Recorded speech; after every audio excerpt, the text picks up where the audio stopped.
Razaban for FightHype.com. It's 2018 and the boxing season starts again with a bang. Amir Khan joining Matchroom Boxing and Eddie Hearn with me. I've got the knowledge, Spencer Fearon. How are you doing, Spence? How you doing, Raz? I'm blessed, highly favored. I'm a little bit tired, I ain't gonna lie. I've been working late nights. So it's kind of taking its toll on me. But this is fantastic news.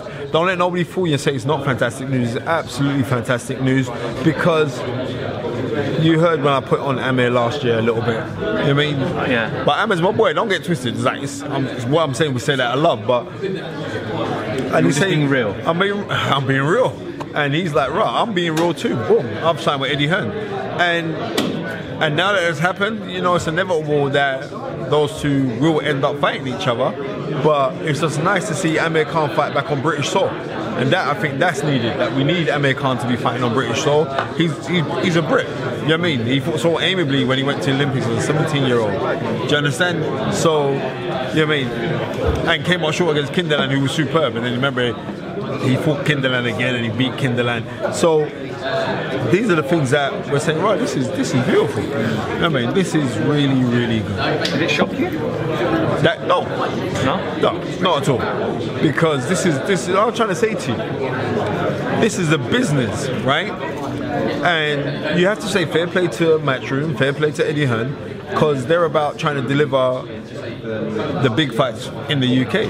There was none bigger than this. It must have taken them a hot minute for them to negotiate, but you have to realize that Amir Khan's appeal has shot through the roof since he's been in I'm a Celebrity, Get Me Out of Here. So from once he went into the jungle and he come out, it's just gone. So, and because it's gone, it's a nice thing, because I don't think people really got Amir Khan, but just seeing those little snips of him, you just know like he's an ordinary human being, and to see that, I think that's great. He's been out of the ring close to 2 years. Last fight was against Canelo. The plan is 3 fights in 2018. Is that quite a lot of fights for a fighter who's been inactive for so long? No, it isn't, because it depends of your mental condition. And if we look at Amir Khan, I think now that he's receiving the love, I think that's what he always wanted. Because you got to think when he came back from the Olympics with a silver medal, Amir Khan was receiving mad love. It was ridiculous, the love that he was receiving. So then it kind of died. It kind of tapered down, and then people were disliking him, and they were disliking him. A lot of it, I think, it was down to jealousy. I think it was down to jealousy. I think it was down to so many things. I think it was down to the fact that he was close-knit with his community, and people didn't like that. Not understanding that, well, he's a Brit. But, you know what I mean, a lot of it to do with loads of different things.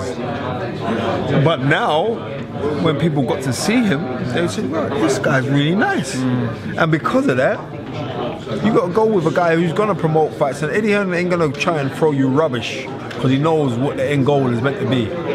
And Amir Khan's looking to still fight for a world title. And I think Amir Khan hasn't got many fights left in him, but I think he's got big fights left in him. And I'm saying, I think Amir Khan's the fastest handed fighter in the world. And I think second fastest is Gary Russell Jr., the featherweight champion. So as Amir Khan can get everything right mentally, then he's going to be a force. And I've said this all the time. You know what I mean? He's going to be a force. Not because now that he's going to be fighting on Sky platform. No, I've always said he's going to be a force. And now he's got the chance to show what he's got left. Some of those big super fights out there, Amir Khan's name gets mentioned quite often. Obviously, one of the biggest ones out there is the Kell Brook Amir Khan fight. I'm guessing that the process and application involved in making that fight is easier. Probably still hurdles for Eddie to come across. There are hurdles to come across, but what happens is when you can see open transparency, and like Eddie's saying, well, this is what's on the table, this is what we're going to chop up, this is what you're going to get, this is what you're going to get, then it's a lot more easier. But when it's like, but you're not under the same promotional group, then one man's whispering in your ear, nah, but they must be getting this and that. Do you understand? It's a lot more difficult. Now it's relatively easy. And you got to think about this. Eddie Hearn's always been an admirer of Amir Khan, because he never openly disrespected Amir Khan. You got to look at all of his quotes and tweets and everything else. He's never openly, because he's been an admirer of Amir Khan. Listen, you cannot not be an admirer of the guy's skill set. He's mad talented. You know what I mean? But they see sometimes he's a little bit susceptible. But that adds to him, because you clap Amir Khan with a shot, he wants to fight you back. You don't want to run around and throw shots like what he did against Kotonik when he won the WBA super lightweight title. He'll want to trade level with you, and this is what makes him exciting. And this is why he is coupled with the fact of being a prize fighter. So we've got to rate what Amir Khan's doing, man.